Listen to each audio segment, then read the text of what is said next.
Hind RS classes में आपका स्वागत है। स्टूडेंट्स, आज हम लोग बात करेंगे पार्लियामेंट्री फॉर्म ऑफ गवर्नमेंट पे। उससे पहले हम लोग बात करेंगे लोकतंत्र पे। असल में लोकतंत्र क्या है? तो लोकतंत्र जो है डेमोक्रेसी का मतलब होता है लोकतंत्र। ये दो शब्दों से मिलकर बना है, लोक और तंत्र। लोक जो है संस्कृत भाषा से लिया गया है। लोक का मतलब होता है जनता और तंत्र का मतलब होता है शासन, यानी जनता का शासन। तो लोकतांत्रिक देश जो होता है असल में वो जनता का शासन वहाँ पे चलता है, यानी जनता के लिए जनता द्वारा शासन। तो जो भी लोकतांत्रिक देश है वहाँ सरकार कौन बनाता है? आम जनता बनाती है। उस सरकार को बनाने की पूरी जिम्मेदारी किनकी होती है? हमारी होती है। हम वोट देते हैं तभी तो स्थानीय सरकार बनता है, या राज्य सरकार बनता है, या केंद्र सरकार बनता है। तो ये पूरी शक्तियाँ जो है एक आम जनता के ही हाथों में होती है। तो इसीलिए इसे क्या बोला जाता है? जनता का शासन बोला जाता है। तो हिंदुस्तान भी जो है वो क्या है? लोकतांत्रिक देश है, डेमोक्रेटिक कंट्री है। तो वैसे दुनिया में अधिकतर जो देश हैं वो असल में जो है लोकतांत्रिक व्यवस्था को ही फॉलो करते हैं, डेमोक्रेटिक कंट्री ही हैं। तो फिर भी वहाँ पे दो चीज़ें देखने को मिलती है। वहाँ की सरकार जो है या तो प्रेसिडेंशियल होगी और नहीं तो पार्लियामेंट्री फॉर्म ऑफ गवर्नमेंट होगी। जैसे कि अगर हम लोग बात करें यूएसए की, तो यूएसए का जो गवर्नमेंट है वो क्या है? वो प्रेसिडेंशियल है। जबकि हमारा हिंदुस्तान का जो सरकार जो है वो क्या है? पार्लियामेंट्री फॉर्म ऑफ गवर्नमेंट है। तो हम समझेंगे कि असल में प्रेसिडेंशियल फॉर्म ऑफ गवर्नमेंट क्या होता है और पार्लियामेंट्री फॉर्म ऑफ गवर्नमेंट क्या होता है, आखिर दोनों में क्या अंतर है, ठीक है ना। तो अगर हम यहाँ पे एक एग्जाम्पल लेते हैं, ये घर ए है, घर बी है। हम लोगों ने गांव में बहुत सारे लोगों का घर देखा होगा और सबके घर नियम कानून क्या होंगे? एक दूसरे से अलग अलग हो सकते हैं। हमारे घर में कुछ नियम कानून अलग होंगे, किसी और के घर में नियम कानून अलग होंगे। किसी घर में हम देखते हैं कि उसके घर की जिम्मेदारी जो है गार्जियन कोई और होता है, किसी घर में देखते हैं किसी घर का गार्जियन क्या होता है? कोई और होता है। तो यहाँ पे देखें, यहाँ पे घर ए है, अगर यहाँ की अगर हम लोग बात करें तो इस घर की सारी जिम्मेदारी और सारी शक्ति, हर तरह का फैसला लेने का अधिकार जो है वो किनको है? दादाजी को है। क्योंकि ये घर के क्या है? बिल्कुल हेड हैं, सबसे बुजुर्ग आदमी हैं, और इस घर के भी सबसे बुजुर्ग आदमी दादाजी ही हैं। लेकिन यहाँ पे हम लोग क्या देखते हैं कि घर का सारा फैसला कौन लेता है? दादाजी। तो दादाजी क्या हो गए? यहाँ पे रियल हेड हो गए। क्या हो गए? रियल हेड हो गए। इस घर के रियल हेड कौन हुए? दादाजी। क्योंकि इस घर की सारी जिम्मेदारी, सारी शक्तियाँ, सारा नियम कानून किनके हाथों में? दादाजी के हाथों में है। बाकी लोग क्या होंगे? मम्मी पापा क्या हो गए? यहाँ पे मम्मी पापा हो गए क्या चीज़? Nominal head. नॉमिनल हेड मतलब ये सिर्फ नाम के हैं। क्या है? सिर्फ नाम के हैं। हमारे गार्जियन ये सिर्फ नाम के हैं, लेकिन असल में सारी शक्तियाँ किनके पास है? ये दादाजी के पास है, ठीक है ना। तो ये हो गए रियल हेड और ये हो गए नॉमिनल हेड, ठीक है ना। लेकिन किसी किसी घर में ये देखने को मिलता है कि इस घर के दादाजी तो हैं, लेकिन इस घर का सारा नियम कानून जो है और सारी शक्तियाँ किनके हाथों में होती है? मम्मी पापा के हाथों में होती है। ये जो कहते हैं वही होता है, जबकि घर के हेड कौन है? दादाजी हैं। तो इनकी बात जो है नहीं चलती है, इनका घर में नहीं चलता है। इधर हमने क्या देखा कि दादाजी का घर में चलता है, जो कहते हैं वही होता है। इधर हमने क्या देखा कि दादाजी का नहीं चलता है, जो मम्मी पापा चाहते हैं घर में वही होता है। तो यहाँ पे जस्ट ऐसा क्या हो जाता है? उल्टा हो जाता है। दादाजी यहाँ पे क्या हो जाते हैं? Nominal head. क्या हो जाते हैं? Nominal head. नॉमिनल हेड हो जाते हैं, सिर्फ नाम का गार्जियन रहते हैं, ठीक है ना। जबकि मम्मी पापा क्या हो जाते हैं? यहाँ पे रियल हेड हो जाते हैं। सेम वैसे ही प्रेसिडेंशियल फॉर्म ऑफ गवर्नमेंट में होता क्या है कि वहाँ की सारी शक्तियाँ, एग्जीक्यूटिव ऑर्गन को कौन गवर्न करता है? प्रेसिडेंट। कुल मिला के बात ये कि वहाँ की सारी जिम्मेदारी, नियम कानून, व्यवस्था, प्रशासनिक व्यवस्था, सारा कुछ, सारा पावर्स किसके हाथ में होता है? प्रेसिडेंट के हाथ में होता है। इसीलिए हम लोग जब भी यूएसए का न्यूज़ वगैरह देखते हैं तो वहाँ पे जो भी चर्चाएं होती है किसके बारे में होती है? सिर्फ प्रेसिडेंट के बारे में होती है, सिर्फ प्रेसिडेंट के बारे में होती है।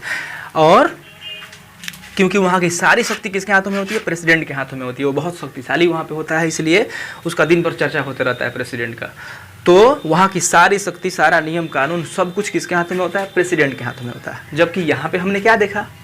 जैसे कि इस फैमिली में कौन है? दादाजी हैं, सारी शक्तियाँ इनकी चलती हैं। वैसे ही जो है प्रेसिडेंशियल फॉर्म ऑफ गवर्नमेंट में सारी शक्ति किसके हाथों में होती है? प्रेसिडेंट के हाथों में होती है। और प्रेसिडेंट क्या होता है? वहाँ का रियल हेड होता है। क्या होता है? प्रेसिडेंट वहाँ का रियल हेड होता है, रियल हेड होता है। जबकि हमने यहाँ देखा कि यहाँ पे दादाजी की नहीं चलती है, यहाँ पे मम्मी पापा की चलती है। तो वैसे ही इस फॉर्म में क्या होता है, हमारे देश में राष्ट्रपति भी हैं, प्रधानमंत्री भी हैं। तो यहाँ पे हमें क्या देखने को मिलता है कि अपने देश का जो रियल हेड होता है, जैसे कि यहाँ पे हमने क्या देखा, मम्मी पापा को देखा, तो वैसे ही यहाँ का रियल हेड होता है पीएम, प्राइम मिनिस्टर यहाँ का रियल हेड हो जाता है। और नॉमिनल हेड कौन हो जाता है, दादाजी। ये सिर्फ नाम के लिए होते हैं। यानी अपने देश में जो सारी शक्ति है वो किसके पास है, प्रधानमंत्री के पास। और वहाँ पे जो सारी शक्तियाँ हैं, जो सारा पावर से किसके हाथों में है, राष्ट्रपति के पास। तो ये वाला देश जो है, जिस सिस्टम को अपनाया हुआ है सरकार चलाने का, उस सिस्टम को हम लोग क्या बोलते हैं, प्रेसिडेंशियल फॉर्म ऑफ गवर्नमेंट बोलते हैं। और इसको क्या बोलेंगे, पार्लियामेंट्री फॉर्म ऑफ गवर्नमेंट बोलेंगे। यहाँ पे सारी शक्तियाँ जो है किसके हाथों में होती है, पीएम के हाथों में होती है। और जो राष्ट्रपति जो होता है वो क्या होता है, वो यहाँ का नॉमिनल हेड होता है, सिर्फ नाम का होता है। जैसे कि यहाँ पे हमने क्या देखा, दादाजी को देखा, सिर्फ नाम के लिए, ठीक है ना। तो अब यहाँ पे देखेंगे कि पार्लियामेंट्री फॉर्म ऑफ गवर्नमेंट में क्या होता है कि हमें कानून बनाने के लिए क्या करना पड़ता है, किसी भी बिल को जो है लोकसभा में पेश करना होता है, ठीक है ना, पार्लियामेंट में पेश करना होता है। तो पार्लियामेंट में दो सदन है, लोकसभा और राज्यसभा। लोकसभा जो है निचला सदन है और राज्यसभा ऊपर वाला सदन। असल में ये सदन क्या है, पार्लियामेंट क्या है, तो असल में घर की तरह है। और जैसे कि घर जो होता है ना, first floor, second floor, third floor, 2 तल्ला 1 तल्ला, वैसे ही ये 2 तल्ला है। यानी नीचे वाला जो भवन है उसे क्या बोला जाता है, फर्स्ट फ्लोर।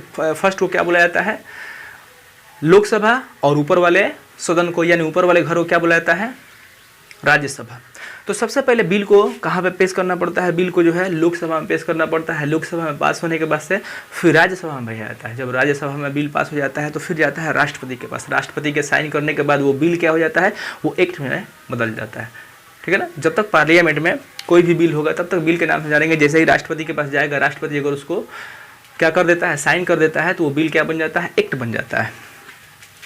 तो यहाँ और यहाँ हमने क्या डिफरेंस देखे, हमने देखा कि यहाँ पे जो है नियम कानून जो भी है सब कुछ, सारी शक्तियाँ यहाँ पे प्रेसिडेंट के हाथों में होती है। जबकि हमने क्या देखा, यहाँ पे नियम कानून या किसी भी चीज़ को बनाने के लिए हमें क्या करना होगा, पार्लियामेंट से गुजारना होगा, तभी जाके वो एक्ट बनता है, लोकसभा से, राज्यसभा से, उसके बाद प्रेसिडेंट से, तब जाके यहाँ पे क्या बनता है, कानून बनता है। तो आप यहाँ पे देख सकते हैं किस तरह का गवर्नमेंट जो होगा बेहतर होगा, पार्लियामेंट्री या प्रेसिडेंशियल। अभी हम लोग और इस पर चर्चा करेंगे, बिल्कुल ये स्पष्ट हो जाएगा कि किस तरह का गवर्नमेंट जो है वो बेहतर होता है। तो अब क्या है कि प्रेसिडेंशियल जो गवर्नमेंट होता है, प्रेसिडेंट जो है वो रिस्पॉन्सिबल नहीं होता है जनता के प्रति या पार्लियामेंट के प्रति, वो जो है रिस्पॉन्सिबल नहीं होता है। जबकि ये वाली सरकार जो है, पार्लियामेंट्री फॉर्म ऑफ गवर्नमेंट जो है, ये रिस्पॉन्सिबल होती है पार्लियामेंट के प्रति, ठीक है ना। तो यहाँ पे क्या होता है, आखिर हमारे देश ने इस तरह के सरकार को क्यों चुना, पार्लियामेंट्री फॉर्म ऑफ गवर्नमेंट क्यों चुना, क्योंकि इस तरह की सरकार जो है पूरी जवाबदेह होती है पार्लियामेंट के प्रति, ठीक है ना। और दूसरी बात की जैसे कि पार्लियामेंट में जो है, पार्लियामेंट में जो भी एग्जीक्यूटिव्स हैं, जो भी लेजिस्लेटिव हैं, यानी कानून बनाने वाले भी, और जो भी मंत्रिपरिषद के लोग हैं, काउंसिल ऑफ मिनिस्टर लोग हैं, सभी लोग साथ में बैठते हैं। तो एक दूसरे से काफ़ी अच्छा लिंक होता है, क्योंकि उन्हीं लोगों को देश को चलाना होता है। नियम कानून जो है कोई बनाता है, कोई लागू करता है, कोई उसका न्याय करता है। तो काफ़ी लोगों में क्लोज लिंक होता है, चीज़ों को जो है काफ़ी स्पष्ट रूप से ये समझ पाते हैं और काफ़ी सुचारू ढंग से देश को चलाने का काम करते हैं। तो ये वाला जो सरकार होता है काफ़ी बेहतर होता है। दूसरी चीज़ की जवाबदेह है, जैसे कि हम लोग एमपी चुन कर भेजते हैं और उन्हीं एमपी में से जो ए ग्रेड के एमपी होते हैं उन्हें क्या दिया जाता है, उन्हें मंत्रालय दिया जाता है। तो मंत्रालय तो दे दिया जाता है, तो क्वेश्चन आवर भी होता है। क्वेश्चन आवर में जो है, जो भी एमपी लोग हैं उनसे, मंत्रियों से अपना क्वेश्चन पूछते हैं।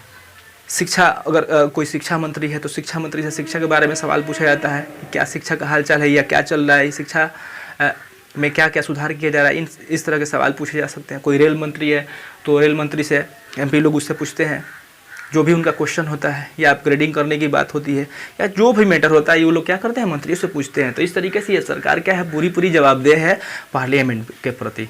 तो इस तरीके से इसमें पारदर्शिता है, इसमें क्या है, पारदर्शिता है। हम अपनी सरकार से जवाब तलब कर सकते हैं, सवाल पूछ सकते हैं। तो इस तरह के गवर्नमेंट में क्या मिलती है, काफ़ी ट्रांसपेरेंसी मिलती है, पारदर्शी ये सरकार होता है, ठीक है ना। तो इसीलिए इस प्रेसिडेंशियल फॉर्म ऑफ गवर्नमेंट से काफ़ी ज़्यादा बेहतर क्या होता है, पार्लियामेंट्री फॉर्म ऑफ गवर्नमेंट होता है। तो आशा करते हैं कि इस दो पार्लियामेंट्री फॉर्म ऑफ गवर्नमेंट और प्रेसिडेंशियल फॉर्म ऑफ गवर्नमेंट आपको बिल्कुल स्पष्ट हो गया होगा, क्लियर हो गया होगा। स्टूडेंट्स, अगर किसी भी तरह का अगर आपको डाउट्स हो तो आप कमेंट बॉक्स में आप अपना कमेंट कर सकते हैं और आपका जवाब दिया जाएगा। तो आज के लिए इतना ही, तब तक के लिए जय हिंद।